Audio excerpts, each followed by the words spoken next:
Trump will get Iran to agree to a new nuclear deal.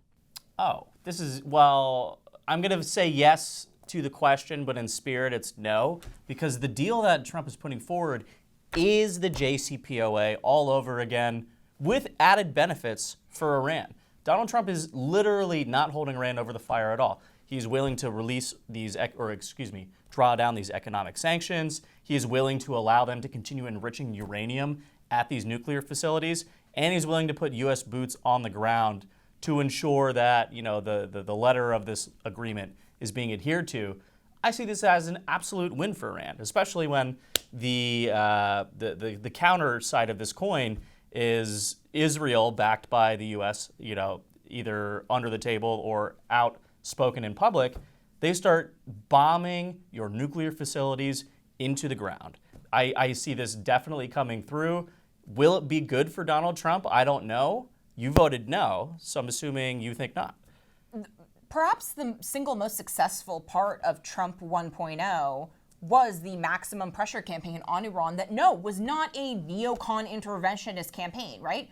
He was able to kill Qasem Soleimani with virtually no blowback, right, from the Iranians. We know targeted strikes are not the same thing as NATO no-fly zones with U.S. troops firing at enemy combatants. It is not the same thing as overthrowing a regime change. Donald Trump's not a neocon. Marco Rubio isn't a neocon. None of these people are neocons, and all of them have said zero enrichment. The official position of Donald Trump has been zero enrichment threshold for Iran for the entirety of his political career, right? Yeah. It's what Marco Rubio has said as Secretary of State. Trump has correctly lambasted the JCPOA as the worst deal America has ever agreed to. So why would we replicate it again? Because Steve Witkoff, who apparently is such a good deal maker, I keep on being told, and yet I see no evidence of this ever. Case in point, this bogus Iran deal that Iran will not agree to. Because Iran, now that they think that they have leverage, they're going to extract more, right? I don't think Trump believes in this. I don't know why this is happening. I believe I've maintained it's the deep state within the White House that is pushing all this, that's pushing the Iran appeasement policy. And I don't know why. I don't know what money there is to be had from Qatari benefactors, but it's clear that there is a schism that is not representative of the Donald Trump that I and so many others voted for. A lot you threw at me, and I can almost rebut all of it. No, I'm just kidding. No, but on its face, you're not wrong. Trump has been consistent, zero uranium enrichment for Iran. Full stop. Marco Rubio, not a neocon, full stop. Trump has changed specifically, and you said there has been no blowback to Donald Trump's drone striking Qasem Soleimani into another dimension. They tried to kill him last year. So that is kind of a big issue of blowback. And I do think Donald Trump, he talked about this a lot when he first got into office. The multiple attempts on his life throughout the 2024 campaign, Butler in particular. I do think he has noticeably changed in how he thinks about not only how the world operates, but what his specific legacy will be. I'm not saying he has totally changed as a person. He's not obviously stopped being very mean to the press whenever we're in the Oval Office. But I think he's concerned about his legacy as a peacemaker. He wants to be on Mount Rushmore. He wants to win the Nobel Peace Prize.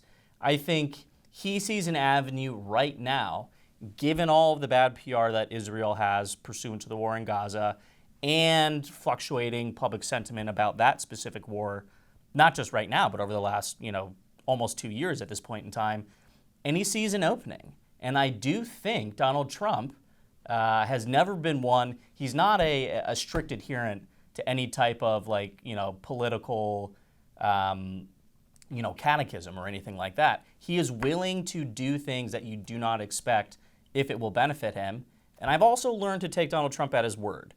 You can say what you want about, his constant spewing of misinformation, his flip-flopping on issues, but if Donald Trump is saying something consistently out loud, I think he's serious about this. And to be honest, he's going to get something that he wants when it comes to international affairs. I guess I just wonder about the incentive structure. Sure. What incentive is there to make that the cornerstone of his peace agenda? Because his Arab allies don't want it, right? Saudi doesn't want it. Nope. You don't even have the UAE that wants it. The only people that want it are the Qataris, Well, right? I was going to say, and So- we do know how much money Qatar is spending in Washington now. There's great reporting on washingtonexaminer.com. You should go check that out if you haven't read it already. It's his domestic allies in Congress don't want it. His domestic allies on TV don't want it. Like, it's Tucker Carlson and the Qataris that want this. Two And people that Donald Trump loves listening to.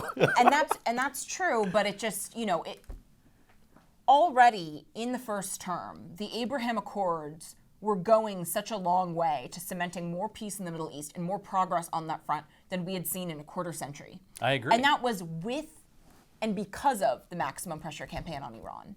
So, I wonder when we will get the Iranian equivalent of Trump's Truth Social, Vladimir, no. Stop. Vladimir, stop.